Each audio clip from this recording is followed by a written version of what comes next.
previous government put $1 billion into health infrastructure. In just half that time, between budget 2018 and budget 2021, we've committed $3.9 billion, with another $1.4 billion for the new Dunedin Hospital, and more than $500 million in upgrading IT systems. And of course, the nature of these capital projects is that they're not evident yet because they either haven't finished being built, some cases haven't started being built, and IT systems take a while to develop. But that's a total spend of around $6 billion just on infrastructure in just 4 years. And there are still more significant hospital builds in the queue, which we'll consider later this year.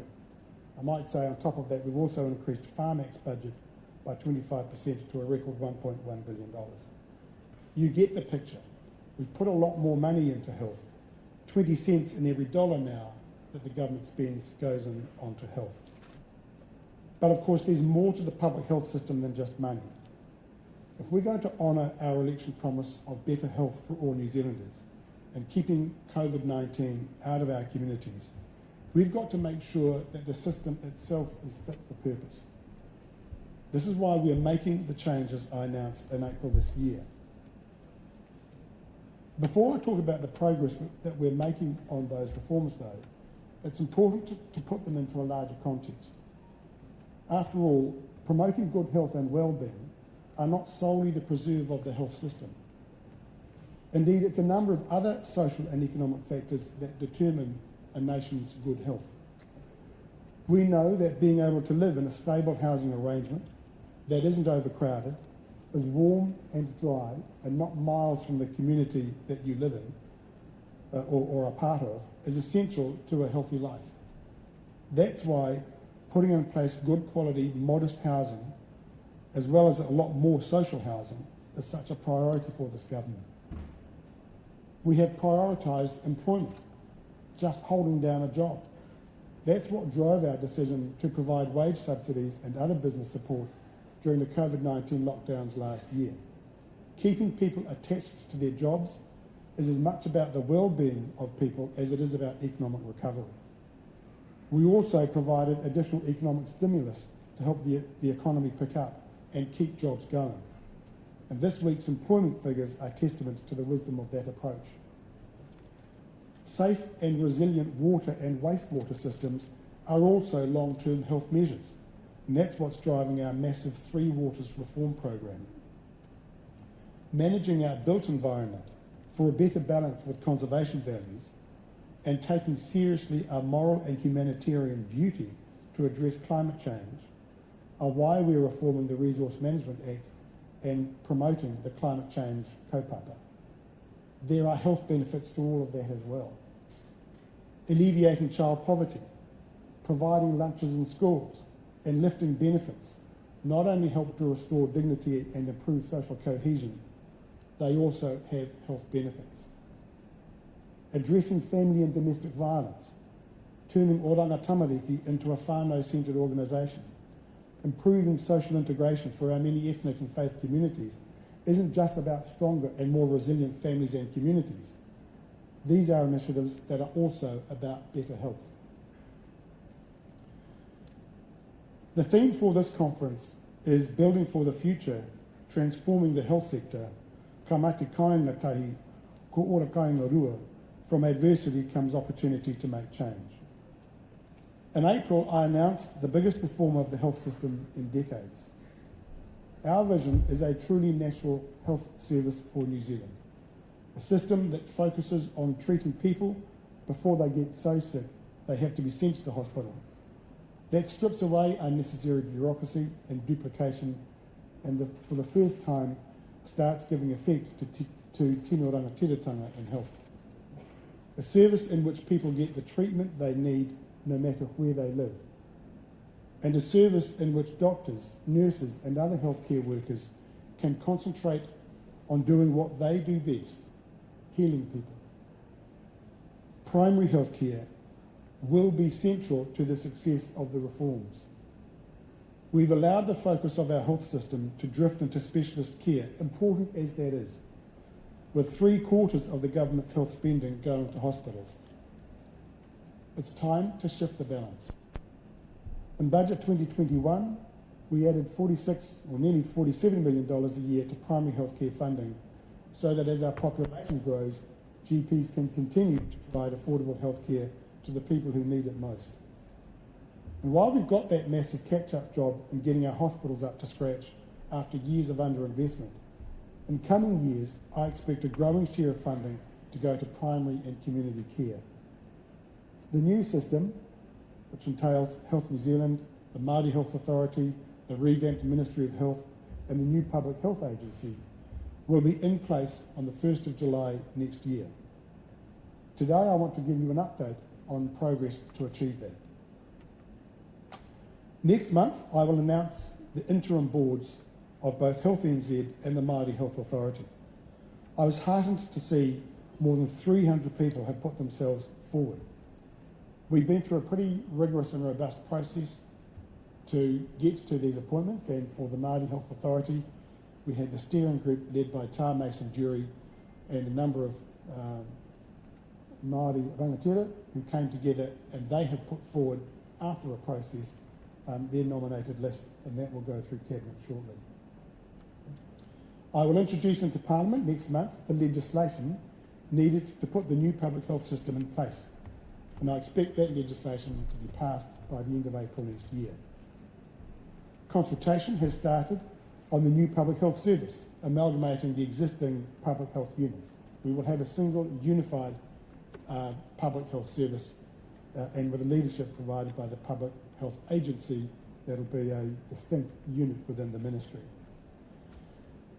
In the next couple of months, we'll be starting extensive consultation with the health workforce on the New Zealand Health Charter. This will outline the values and principles of the national system and provide a shared set of values for everyone working in our health system. The work to progress the Māori Health Authority is also progressing at pace. At the heart of this is providing Māori with a strong voice in the health system. And this work, as I said, is being done by a steering group led by Tā Mason Jury. One of the things being considered at the moment is the way the existing iwi Māori partnership boards will fit into the new system. These operate in different ways across different DHBs, and we're looking at how to adapt the most successful aspects of them. Officials and Māori are working together to determine the way we ensure accountability of these, not only to the Crown, but actually back to Māori, and appropriate resourcing to make well-informed decisions. We are considering forms of operational and clinical leadership and talking to PHOs, DHBs, and kaupapa Māori and Pacific health organisations to help us design services such as local plans, which will tailor health services to local needs. In early 2022, we will launch the first local plans. I expect primary care and community groups will play key roles in each of these networks, and I look forward to getting your feedback as they develop. But what I'm particularly pleased to announce here today is the accountability system that will underpin the health reforms, making sure we know whether the health system is delivering what we need. In 2018, the government announced it was retiring the outdated national health targets. The targets have been in place since 2007, and there's plenty of evidence from New Zealand and other countries that they don't work, or just don't achieve what was intended of them. They are arbitrary and don't reflect the real priorities of the health system. Even worse, they led to what can only be described as perverse outcomes. Under the previous government, district health boards deemed to be meeting the targets got congratulatory letters from the Minister of Health and were publicly praised in full-page advertisements for what they had done. Those who didn't achieve what was intended were publicly shamed. Hospitals developed behaviours that meant that they met the targets, but without necessarily providing the full services that people needed or wanted. For example, lots of small procedures would be undertaken instead of fewer major ones, so it looked like more people were being treated, despite the fact that it would be much more efficient for many of those smaller procedures to actually have been done in primary healthcare facilities and GP clinics. Clearly, clinical decisions shouldn't be based on meeting meaningless targets and making health managers look good. Today, I'm pleased to announce the new accountability system that's replacing the health targets. These will be known as the health system indicators. These have been developed by the Ministry of Health and the Health Quality and Safety Commission. And this framework will help the health and disability system focus on the areas that most need to improve, especially for Māori and Pacific peoples. The indicators are a new way of thinking, an evolution of the system-level measures program developed in consultation with clinicians. So let me stress, these are indicators, they are not targets. They're not measures of every aspect of the performance of a public health service. Clinical and management leaders will still actually manage the system, but the indicators will drive and reflect good quality management and policy decision making. They are a measure of how well our system is functioning as a cohesive unit and will also allow us to create local solutions to address local health needs. The indicators reflect the things the government thinks are the most important priorities: improving child wellbeing, improving mental wellbeing, improving wellbeing through preventative measures, creating a strong and equitable public health system, better primary health care, and a financially sustainable health system. They are not fixed in stone and will change and grow as needed. These are indicators to monitor and strive for continuous improvement and will give us useful information right down to the local level.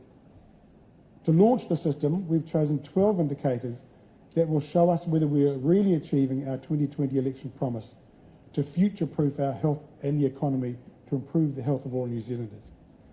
So let me use one indicator to illustrate how it can work. One of our key commitments is to improve child wellbeing. So we've made one of our indicators having fewer children going to hospital for conditions that are preventable or could have been successfully managed through primary or community health care.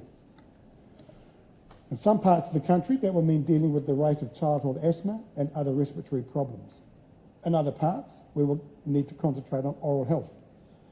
The impact of these local actions will be monitored using the indicator to see how they are improving performance. If we find one group of children is being hospitalised more frequently than another, the health system will have the flexibility to work with the local community, including health professionals, to find a local solution that addresses the causes behind the high number of hospital admissions. I understand the indicators they're sitting behind me. So the 11 indicators are, one is yet to be fully developed, but the 11 indicators are immunisation rates for children at 24 months of age, whether under 25s can get access to specialist mental health services within 3 weeks of referral, access to primary mental health and addiction services, the rate of admission to hospital of people aged between 45 and 64 with conditions that might have been prevented or better managed in the community, rates of participation in the bowel screening program, the number of days per 1,000 people spent in hospitals, including emergency departments, how well hospitals do at getting through their planned surgeries list, the percentage of people reporting they are getting primary health care when they need it, the number of people who say they feel involved in decisions about their care and treatment. And there are 2 indicators relating to finances, the amount by which both the public health services budget and total income are underspent or overspent. These are just a starting point, but it's important to get the system running now so that we've got the data we need to monitor the reform's success. This isn't about loading primary care further to free up space in secondary care. It's about working smarter and supporting communities. The health indicators will bring data and people together to improve safe and equitable care whilst also getting the best value for money from the health budget. The results of the health system indicators will be published quarterly in an online dashboard. Because the COVID-19 pandemic affected the health service so dramatically last year, we've chosen December 2019 as the baseline quarter. The national level data for 10 indicators is online now, and the other 2 indicators are being developed. The local results for July to September 2021 will be published in December. I conclude by saying this. As a government, we recognise and value the work that GPs and the primary sector do. I want you to know that I have listened and have heard and hear what you say and value your input. Our goal is a health system that helps all New Zealanders to live longer in good health and have the best possible quality of life. For that to happen, we need to have well-trained, well-supported GPs. The changes we are undertaking with the health reforms, combined with our investment into programs and technology, will lay the foundations for a better future and good health for all. On that basis, I wish you well for your conference. I thank you once again for the work that you and your colleagues do. Nō reira, tēnā koutou, tēnā koutou, tēnā tātou katoa.